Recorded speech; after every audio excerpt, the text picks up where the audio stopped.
Om Shri Sai Ram. Humble prostrations at the divine lotus feet of our beloved Master, Bhagavan Shri Sathya Sai Baba. Gita Vahini, Chapter 18. The period of the sun's northward path, the meaning of wisdom, the discipline of complete detachment. The sacred verse, I shall bear the burden of your welfare. The Pandit who didn't know the meaning of this verse. Summary. Since the 6 months of the sun's northern path, Uttarayana, is lit by the holy splendor of wisdom, it is praised as the white path or Shukla Paksha. The 6 months of the southern path of the sun, Dakshinayana, is dark, filled with dullness, tamas, and ignorance. So it is called the dark path or Krishna Paksha. The 6 months of the sun's northward path is not so much a period of time, but a state of mind. Those who discard the body with the glory of self-knowledge move along the northern path of the sun. Those who die in ignorance of their Atmic reality move along the path of the fathers or dark path. The current flowing through the left nostril, Ida Nadi Marga, is the lunar path, and the current flowing through the right nostril, Pingala Nadi Marga, is the solar path. Yogis proceed along the solar, and the others along the lunar path. This is another of the unobserved mysteries. Brahman is all-pervasive. Where is the other place from which the coming can be affected and to which the going can be performed? There is no need to doubt whether such a stage is within the reach of all, whether all can achieve this victory. Nor is any special effort, peculiar good fortune, or specially designed act necessary. It is enough if the mind is always fixed on the highest Atma, Paramatma, if the Lord is meditated upon without a break. A person who has achieved this destruction of delusion will attain the stage of Brahman, howsoever death comes. Such a person is called a spiritually wise one or Jnani.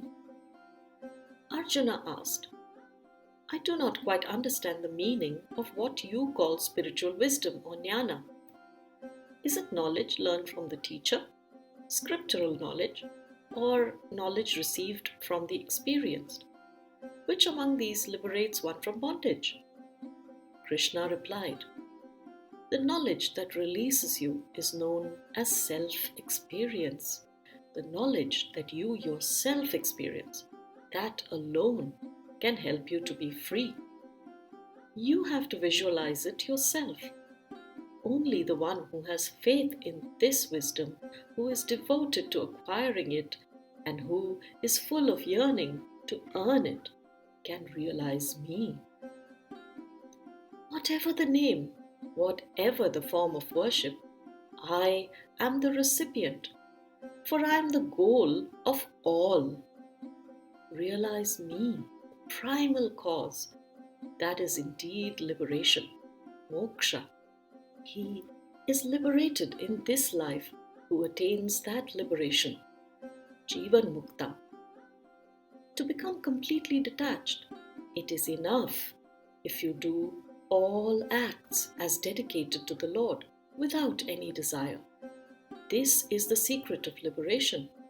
Whoever among devotees dedicates all acts to me with no other thought, whoever meditates on me, serves me, worships me, remembers me, know that I am always with them, ever providing for them in this world and the next. I bear the burden of their welfare, Yoga Kshema. Even today, many learned people who go about discoursing on the Gita and doing propaganda for it do not observe its principles in practice.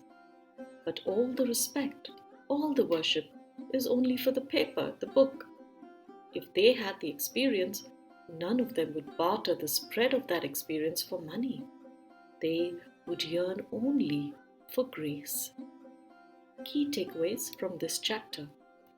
First, Swami says that the metaphoric significance of the northward movement of the mind at the point of death, rather than the specific physical time of year, is more significant to interpret. If at the point of death our mind is filled with Godward thoughts reflecting our higher selves, rather than the worldly concerns of body, wealth, and relationships, then we will move towards Godhead and not be compelled to be born again. Second, seeing Arjuna's despondency on the need to give up full body attachment to attain liberation, the Lord further simplified the criteria towards simply dedicating all acts to God without desire. While this may seem an oversimplification, in reality, this simple practice on every act will create a positive spiral within us that will, in time, see the unity on divinity as a play of the Lord within all. It will diminish ego, enhance purity, and naturally lead to loss of body attachment, which will eventually result in liberation. Therefore, dispassionate, dedicated actions are the seed which will eventually lead to the fruit of liberation. Third, the learned Pandit in the story had analyzed the word and interpretations of the passage at great length to verbally describe every aspect of its meaning. Yet it was the relatively unlettered wife who could clearly see that while it was intellectually understood, it was not practiced at all in the Pandit's life. A simple course correction thereafter immediately restored both impact to the Pandit's life as well as brought new light to the meanings that he had only intellectually expounded up until that point.